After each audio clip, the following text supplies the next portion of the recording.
partir de bonne heure. Allez-y. Voilà, bonjour.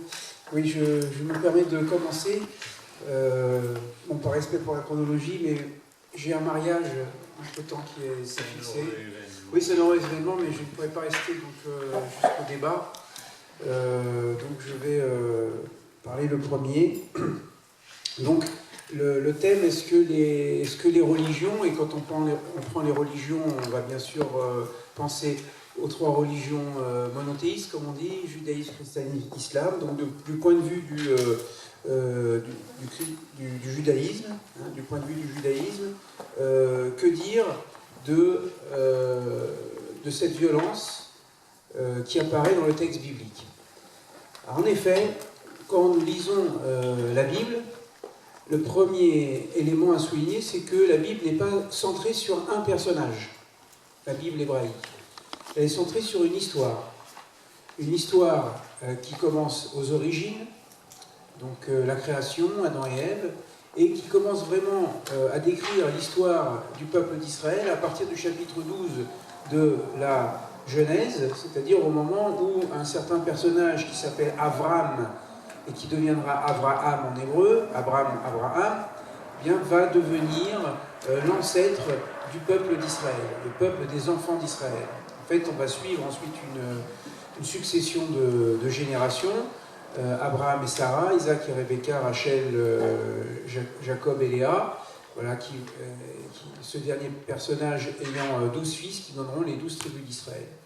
Mais l'histoire continue. Donc, en fait, on peut dire que la clôture de la Bible s'achève au moment où les Judéens reviennent en Judée, avec la bénédiction du roi perse Cyrus, qui autorise les Juifs, donc Juifs ça veut dire Judéens, avec transformation du D en F, revenir en Judée pour construire le deuxième temple.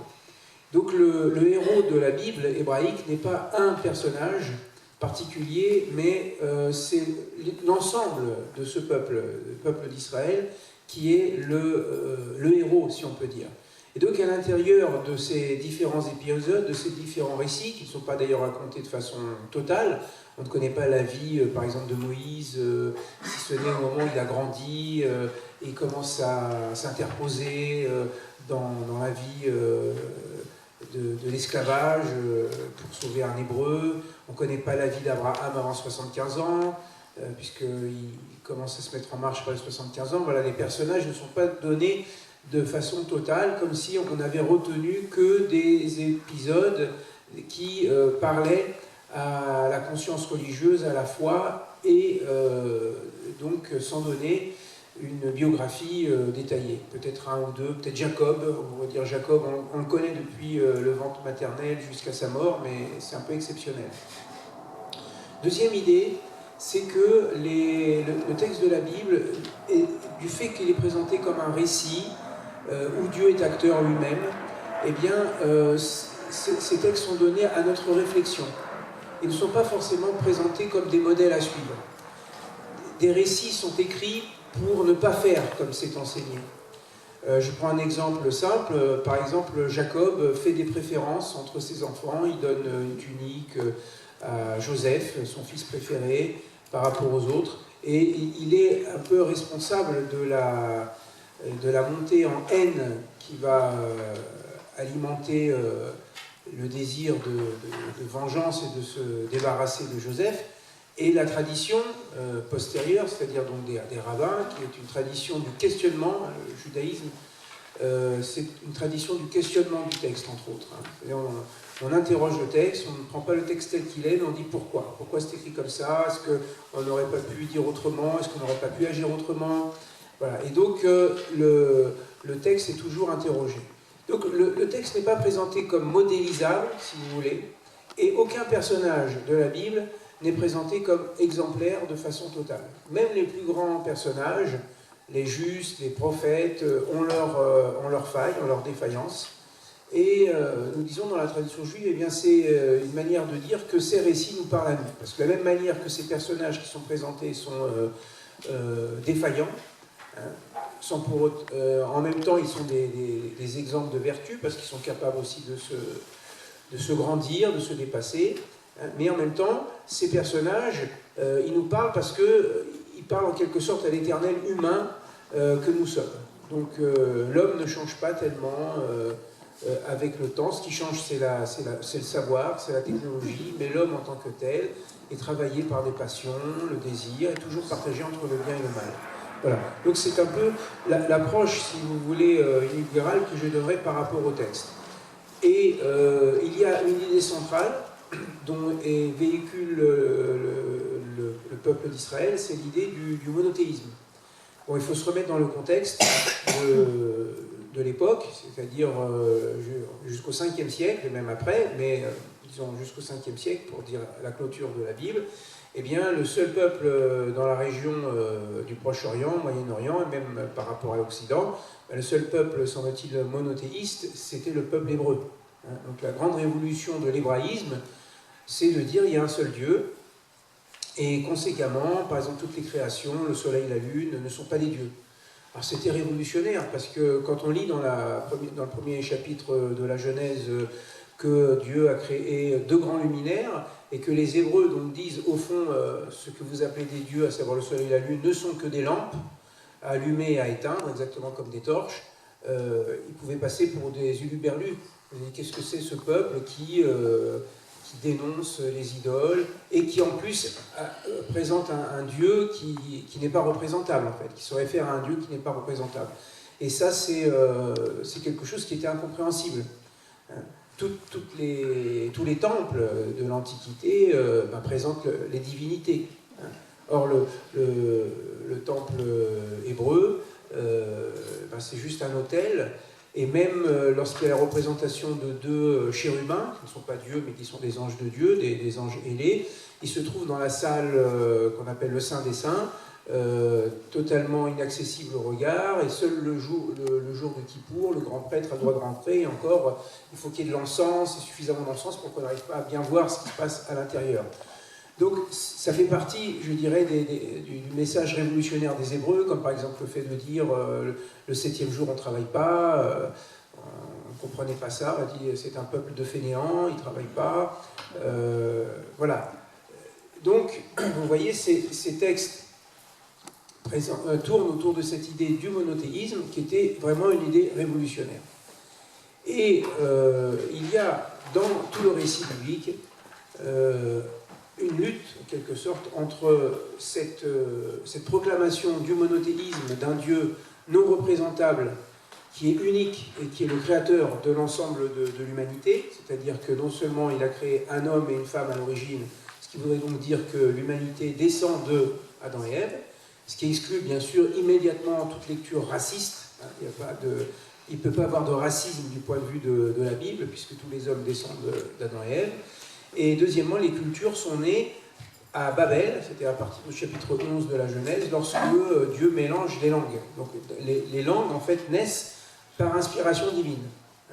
Et dans la lecture juive, ce n'est pas une punition de Dieu de mélanger les langues, pourquoi c'est une bénédiction, c'est parce que c'est pour éviter que la société ne tombe dans une dictature du même, et Dieu met de la différence en mouvement.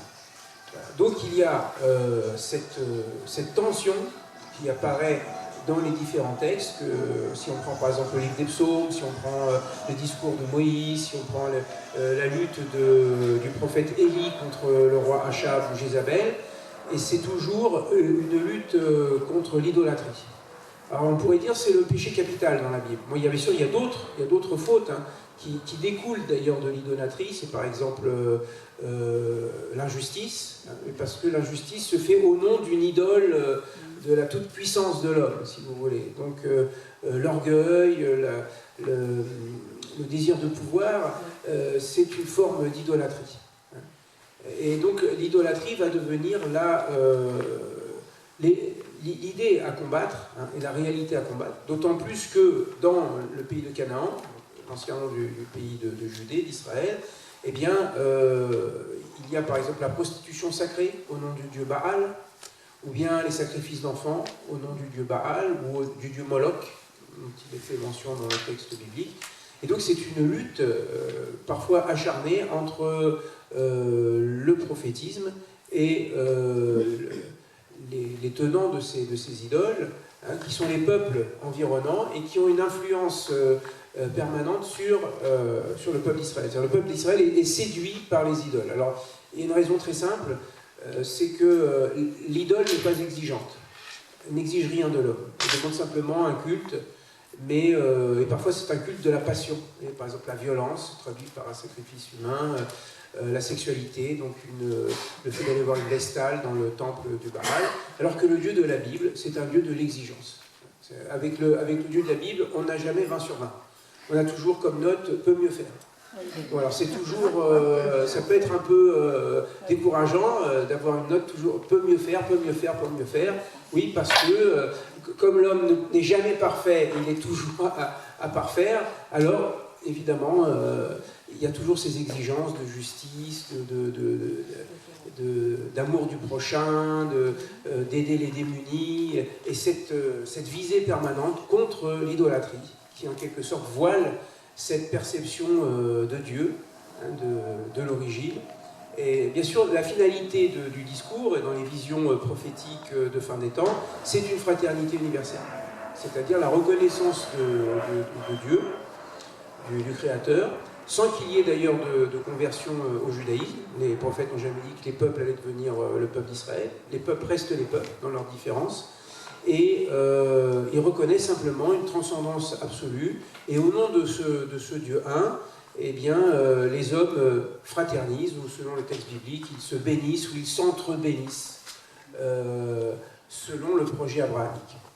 Voilà. Alors, à l'intérieur, donc, il y a des discours qui visent notamment les idolâtres, et des discours très très durs. À partir de Moïse, en tout cas, le discours est clair. Lorsque vous allez rentrer dans le pays de Canaan, le pays de Canaan est habité par 7 peuplades idolâtres, et le texte demande de supprimer ces peuples, de les combattre pour prendre cette terre. Et le deuxième élément que j'aurais souligné, c'est la lutte toute particulière contre un peuple qui a attaqué le peuple d'Israël à la sortie d'Égypte, qui s'appelle Amalek, les Amalécites, qui étaient descendants de Ésaü. Et le texte dit également d'effacer le nom de Amalek. Alors Amalek se présente en fait comme un anti-Israël, si on peut dire. C'est-à-dire que Amalek dit je vais effacer Israël de la terre. Donc, et le message dont il est porteur, le message spirituel dont il est porteur, et donc il semble dans le texte qu'il y ait une opposition sans réconciliation possible entre ces Amalécites, Amalek, et le peuple d'Israël.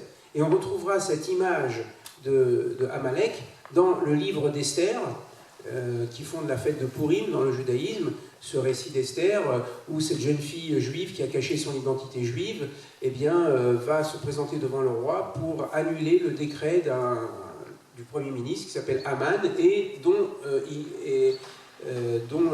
l'ancêtre est justement Amalek. Or, on pourrait dire que Haman est vraiment le premier antisémite de la Bible. Il n'y a pas d'antisémitisme dans la Bible, au sens un peu moderne du terme. Même le pharaon agit vis-à-vis des Hébreux uniquement pour diminuer la population, mais pas par haine, si vous voulez, de l'identité juive. Et le premier vraiment discours, on pourrait dire antisémite, ils sont partout, ils sont différents, etc., qu'on va retrouver décliné dans tous les discours antisémites, c'est dans le livre d'Esther, de ce personnage qui a décrété la solution finale, tel jour, telle date, on supprime. Bon, voilà donc les deux, on pourrait dire, les deux ennemis, et vis-à-vis desquels le discours est vraiment très dur. Alors comment fait-on pour lire ces textes, disons, dans une morale universelle qui prendrait au moins de distinguer les bons des méchants et ne pas détruire, n'est-ce pas, de façon aveugle, comme dans un combat, n'est-ce pas, sans quartier, sans pitié, comment la tradition juive a reçu ces textes et les a interprétés. Bon, il faut savoir d'abord que le commentaire, il s'est fait après tous ces épisodes. On pourrait dire d'abord que le texte est écrit à la période où les conquêtes multiples se font dans l'ensemble de la planète. Hein, et que le peuple d'Israël s'inscrit lui aussi dans un temps de conquête à savoir conquérir un peuple, le peuple de Canaan qui est installé. D'ailleurs, le texte dit que les Cananéens eux-mêmes qui étaient installés ici, dans le Deutéronome, disent qu'eux-mêmes ont conquis la terre à ceux qui y habitaient avant, les Abzoumim, etc.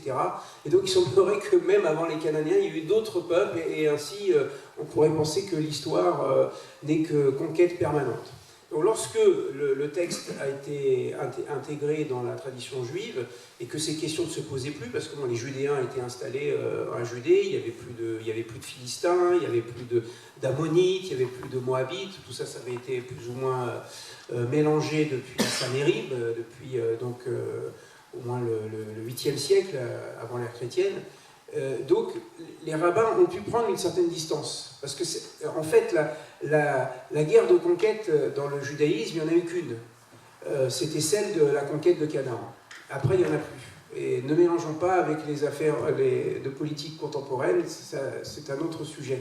La seule guerre de conquête qui a eu lieu bibliquement parlant, c'est le territoire de Canaan.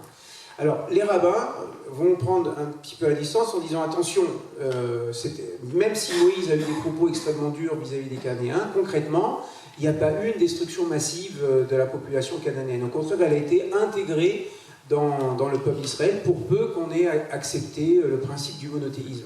Même pas de conversion, mais simplement de reconnaître qu'on était créature du Dieu un et qu'on acceptait ce qu'on appelle la morale universelle, les 7 lois de Noé. D'ailleurs, on le voit, par exemple, si vous vous rappelez l'histoire de David, de Bethsabée. Bethsabée est mariée avec un Cananéen qui s'appelle le Hittite, Uriah Arhiti. Et les Hittites étaient une de ces peuplades. Donc on voit même qu'il y a des descendants des peuplades cananéennes qui ont été intégrés dans l'armée d'Israël, l'armée de David. Et même c'est un exemple de vertu, si on le compare justement au roi David qui profite de sa femme. Donc, la distance dans le temps a fait que le regard que va porter la tradition juive sur ces textes va être un regard de critique. On va louer le realpolitik, si on peut dire, de Josué, qui lui n'a pas appliqué à la lettre ce que Moïse avait dit. C'est-à-dire Moïse, c'est un chef de guerre, donc il a des propos de guerrier. Et Josué, il se dit, non, si la population accepte la pacification, on va faire avec. Et c'est ce qui va se passer. Quant au récit de Amalek, disons que tant qu'Amalek ne change pas de politique à l'égard d'Israël, eh bien, Israël reste sur la défensive. Si vous avez en face de vous quelqu'un qui vous dit je n'ai qu'une idée, c'est de vous détruire, de vous supprimer de la surface de la terre, alors ou bien on se laisse massacrer, ou bien on dit bon, alors on se défend. Voyez. Donc avec Amalek, dont on ne sait plus qui il est, ça serait une identité qui apparaîtrait chaque fois qu'elle annoncerait supprimer le peuple d'Israël et donc son message de la surface de la terre. Le texte de la Bible lui-même suggère qu'il y a une dénonciation de la violence à différents moments.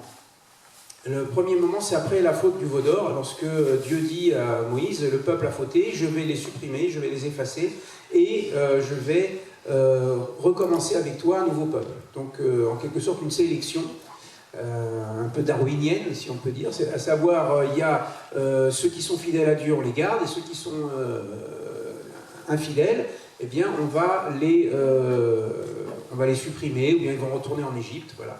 Et à ce moment-là, Moïse, qui par ailleurs est très dur par rapport à l'infidélité du peuple, dit à Dieu, si tu ne pardonnes pas au peuple, eh bien tu m'effaces moi aussi de l'Égypte. C'est-à-dire qu'il défend Israël, et Dieu va pardonner. Et c'est le premier pardon dans la Bible. Il n'y a pas de pardon avant, il n'y a pas de pardon avec le déluge, il n'y a pas de pardon avec les habitants de Sodome. Et Dieu donc révèle les attributs de miséricorde, qui vont réapparaître régulièrement dans les psaumes, dans le livre de Jonas, dans d'autres passages. Dieu est bon, miséricordieux, lent à la colère, et qui supporte la faute, qui pardonne. Voilà. Et donc là, nous avons déjà, si on peut dire, un nouvel aspect du divin qui n'était pas encore révélé dans le livre de la Genèse et qui apparaît dans le livre de l'Exode. Et puis, il y a surtout un épisode central et charnière dans dans la Bible, c'est dans le livre des Rois, premier livre des Rois, au chapitre 17, 18, 19, c'est-à-dire le récit d'Élie, lorsque le prophète Élie, Eliyahu en hébreu, qui est un défenseur acharné du monothéisme, et qui se bat contre le roi Achab et surtout sa femme Jézabel, qui est issue du Liban, enfin de Phénicie de l'époque, et qui est une prêtresse du dieu Baal, hein. Et donc il va lutter contre le dieu Baal et ses représentants, donc les prêtres du dieu Baal, et notamment sur le mont Carmel, donc une espèce de ordalie, un jugement de Dieu, et Dieu va choisir l'offrande et le sacrifice d'Élie contre les 400 prêtres du Baal, et le texte dit qu'il y a un lynchage collectif, à savoir que tout le peuple va se mettre du côté d'Élie et on va égorger les 400 prêtres. La Bible n'est pas un livre à lire à l'eau de rose, hein, c'est un livre où il y a beaucoup de violence, et lorsqu'on lit la Bible, on dit tiens, mais c'est ce que j'ai lu dans les faits divers, etc. Il y a de la violence, il y a de la tromperie, il y a un viol collectif, il y a beaucoup de choses. Voilà. C'est-à-dire parce que la Bible ne parle pas de l'homme tel qu'il devrait être, mais tel qu'il est. Et donc, c'est ce qui fait que ces textes nous parlent à nous et nous donnent aussi la possibilité de nous amender, parce qu'il y a toujours un regard après coup de Dieu sur les événements. Et donc c'est ce regard ultime de Dieu qui nous permet de situer, si vous voulez, du côté d'une morale universelle, d'origine divine, où doit se situer le curseur. Élie s'enfuit, parce que la reine Jézabel veut sa peau, elle dit « tu m'as tué mes prêtres, je te tuerai ».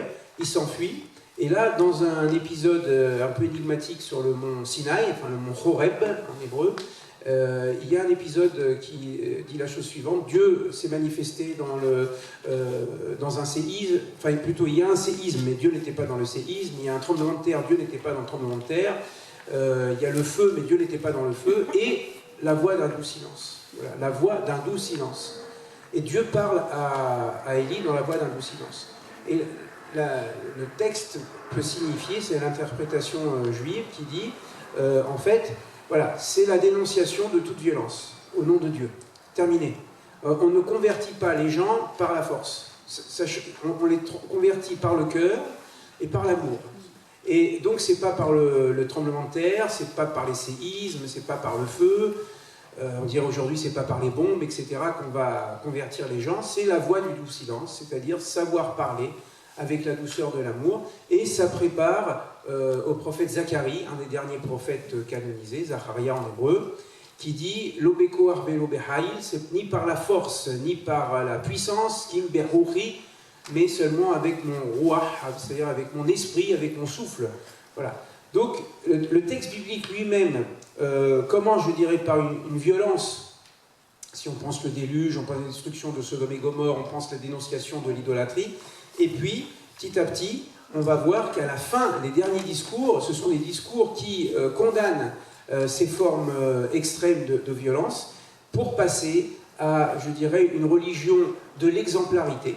Hein, et c'est là-dessus que la tradition juive, les rabbins, depuis le 5e siècle jusqu'aujourd'hui, vont s'inspirer en disant, ben, voilà, maintenant, ce qui compte, c'est d'être exemplaire. Je vais donner maintenant deux exemples pour terminer. Premier exemple, à propos du verset de Deutéronome 6.5, tu aimeras l'Éternel ton Dieu. Donc un rabbin du IIIe siècle dit, qu'est-ce que ça veut dire tu aimeras l'Éternel ton Dieu? Ça veut dire tu feras aimer l'Éternel ton Dieu. C'est-à-dire on ne pose pas la question comment l'homme aime Dieu, mais que ton comportement fasse que les hommes aiment Dieu. C'est-à-dire si tu es exemplaire, on a envie de te suivre et connaître ton Dieu, mais si tu n'es pas exemplaire, alors les gens vont dire si c'est ça la religion, je change de trottoir. Et puis un autre enseignement qu'on trouve également dans un autre texte, mais j'aurais pu citer plusieurs textes, mais je vais... Soit le premier à saluer tout homme, qu'il soit un enfant d'Israël ou qu'il soit un idolâtre, soit le premier à le saluer. Bon voilà, je vous donne deux exemples pour montrer que cette violence, elle existe dans les textes, et que le propre du judaïsme, ça a été aussi de dénoncer ces violences. Et quand on lit les textes du Talmud, Midrash, c'est-à-dire depuis l'Antiquité, bien sûr, jusqu'à aujourd'hui, on voit à quel point les rabbins étaient capables aussi de prendre des distances par rapport à cette violence, à la contextualiser historiquement, et de mettre en exergue, bien sûr, les vertus d'accueil de l'étranger, à l'image d'Abraham, de l'amour de l'autre, et de ne pas user de la violence, mais plutôt d'user d'amour et de bienveillance, même à ceux qui sont idolâtres, même ceux qui sont éloignés du religieux. C'est peut-être une pédagogie salvatrice qui nous est proposée. Voilà, je vous remercie.